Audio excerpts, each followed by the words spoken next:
So there's a big difference between a shirt like this and a shirt like this. Both are from Amazon. Both are very affordable, same price points, but this one looks cheap. This does not. You could not convince me this doesn't look like it's from J. Crew or Nordstrom or some high-end boutique. So in this video, I'm going to be sharing specific characteristics that make the clothes you're wearing look cheap. I buy a lot of stuff on Amazon and a lot of stuff sucks. So let's talk about what to look for and what to stay away from. Now, as you will see throughout this video, many pieces still have the tags on them because I ordered a lot of items specifically for this video to show you, and I will be returning. So this is a screen printed flannel shirt. It is a bestseller, great reviews. A lot of people love this. I think this looks cheap. If you love it, that's all that matters. But again, it is a screen printed flannel top, meaning it's a t-shirt material. The pattern is just printed on there. There's no texture to it whatsoever. I do think it also looks very faded. There's a lot of weird strings hanging out the edges and the seams. It's just not sewn together well. The pattern definitely doesn't line up well, which honestly, I see that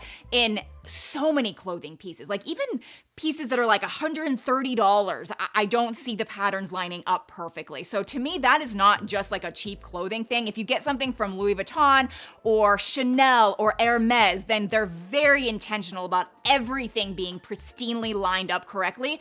But everywhere else, like, I don't know, that's kind of more normal than I think people realize. But here is an example of a flannel jacket I got from Amazon years ago. You'll notice that it's thicker, it's textured, it's really soft. It actually keeps me warm. It's double lined, so it's not paper thin. It's not screen printed on. And then this t-shirt, okay? So again, from Amazon, it actually is very cheap. This is $8.99 on Amazon. But again, it has this weird screen printing thing going on. It's supposed to look like sequins, I guess. It's supposed to look like it has texture to it.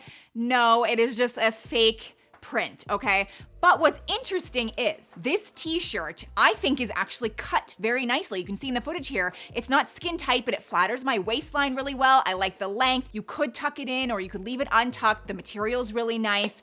But if you get it in white, black, maybe the burgundy color, suddenly this looks like a higher end expensive t-shirt. Now, if you do want it in a pattern, there are a lot of bad options. I do think this floral option is the best of them all. This t-shirt for $8.99 can look so bad, or it can look pretty darn good. Okay, I love this next example because two-piece sets are all the rage right now. So I'm going to hold up a two-piece pajama set. And at first glance, I don't think it looks that bad. It looks like it would be comfy. You could wear it around the house. It's kind of sporty. But the second I move over the shirt, look how dumb this white drawstring looks. It is such an eyesore. This entire set is red with black accents, but yet they didn't want to spend the extra money to make the drawstring actually match the whole thing. Like, this should have been black or this should have been red.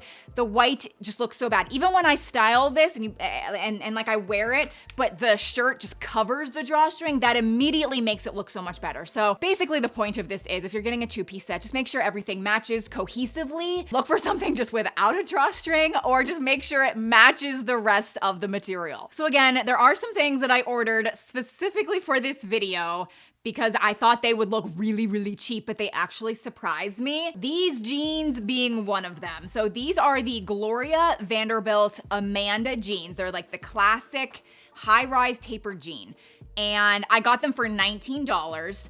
And right now I'm looking at the product page, they're actually on sale for $16. But they are very thin. That's what I expected. A lot of like cheaper jeans just are super thin, but then you can sometimes find ones that are a lot thicker. Like these from Amazon, these you can really see side by side. Nice thick jean material. I think these were $30, like just so impressive. But then a lot of times they can be paper thin. However, when you pan out, I don't think these jeans look that bad. They're a nice dark wash. They're like a good coloring. There are a few strings that I like needed to pull off, like specifically around the button area. But other than that, I guess I'm curious your opinion. What do you think of these jeans? Do you think they look super cheap? I don't know. I guess I'm kind of torn. But again, ultimately they were better than I expected. And that's kind of my point. You just never know what to expect. Like these bubble shorts. Okay. These are so popular and on trend right now. They look so dumb. I mean, they look inappropriate in a way. Like, look at my crotch area.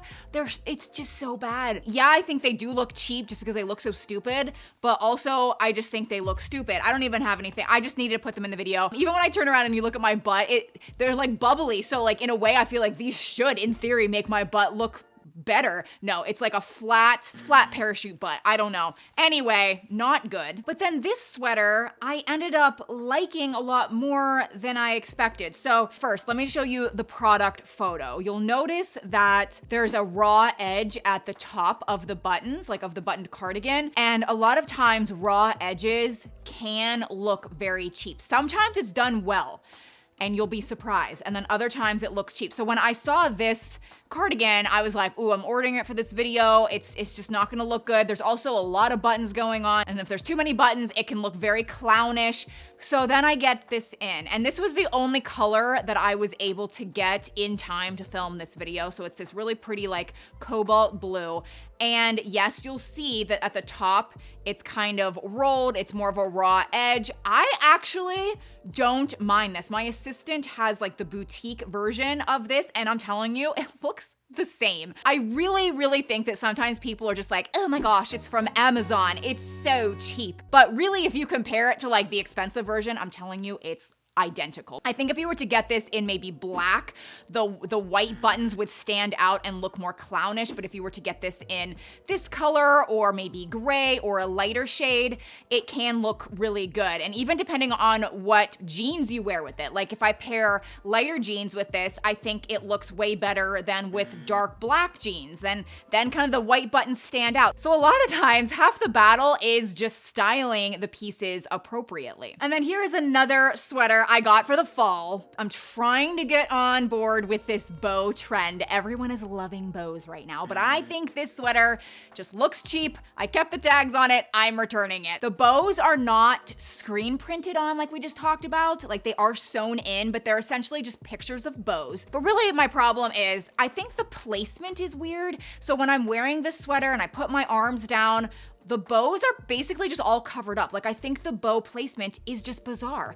And then because of the black bows, I guess there's black thread throughout this, which is fine, but you see it all throughout the seams. Like it makes all of the seams look so ratty. And so even though this is a thick plush sweater, it still just screams cheap to me. Now, before we move on, there's just one thing I do want to say. A lot of you watching this video might love that bow sweater and you might hate that cardigan with the raw edge. There is something to be said for things looking really good or really bad on camera. There are times where I am showcasing a piece and I'm telling you, it looks so nice in person. And then I'll get comments saying it looks horrible. And I kind of go back to the footage and I'm like, yeah, it just doesn't look so great in the footage. It's really hard sometimes to like actually show things accurately, but I try my hardest and I know everyone has different opinions and that is also totally valid. So this lace top, well, it's more lacy down the arms and then more solid down the body, but I tried to capture in the footage here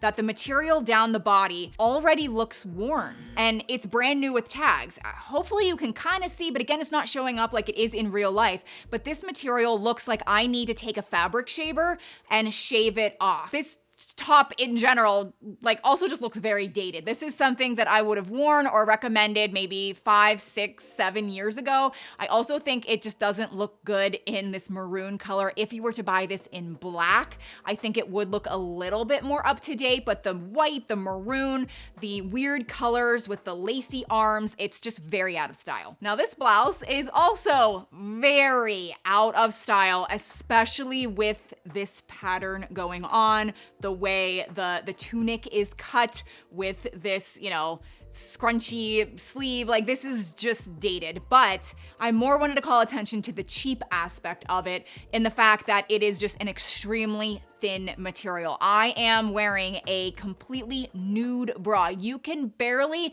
even see it when I'm actually wearing it, but yet it shows up when I put this shirt on. You can see it in the footage. I mean, you have to kind of look for, in real life, it's way more noticeable. So again, if you get something, put it on. If you can see your bra, it's an immediate return. So we are headed into the colder winter months where velvet can actually be a really nice material. It can look very stylish if worn appropriately, but if you buy it and wear it in the wrong color, that's when it can look very cheap. I don't mind velvet or crushed velvet in black or maybe a burgundy color. That's when that color can actually look really nice. But teal or a lime green or purple, this looks so cheap. Not to mention, this is more of a winter material. And so the fact that this is a t-shirt, it doesn't work. Now throughout this video, I've been referencing Amazon a lot, but honestly, all of these cheap characteristics can be found everywhere. Like I'll see them on clothes at the mall, different websites. I see it all the time. But this next characteristic is so specific to Amazon, and it's one of my biggest pet peeves. Anytime I order something in beige, it is like a 50-50 hit or miss rate on if I'll actually get the correct beige color that's in the product listing. Half the time comes back as a yellow beige, and it looks so cheap to me. So I don't have a great example of this because I immediately return anything like this, but here is the example that I do have. On one side is a beige cardigan that's a nice, true beige color. On the other side, this was supposed to be that color. It's supposed to be just a nice beige, but as you can see, it has this ugly yellow hue. I should have returned it. I didn't. I kept it. I don't ever wear this. I don't know why this annoys me so much, but it happens all the time. So anyway, I just want to put that on your radar. Beige might not actually be beige on Amazon. But anything good in this video, I will have linked down below in the description box. I'll also pin it in the top comment, but you should watch this video next. Here I share all kinds of fall fashion pieces from Amazon that are very affordable, but very, very stylish. I talk about this. I share so many things that don't look like they're from Amazon. So I'll see you over there.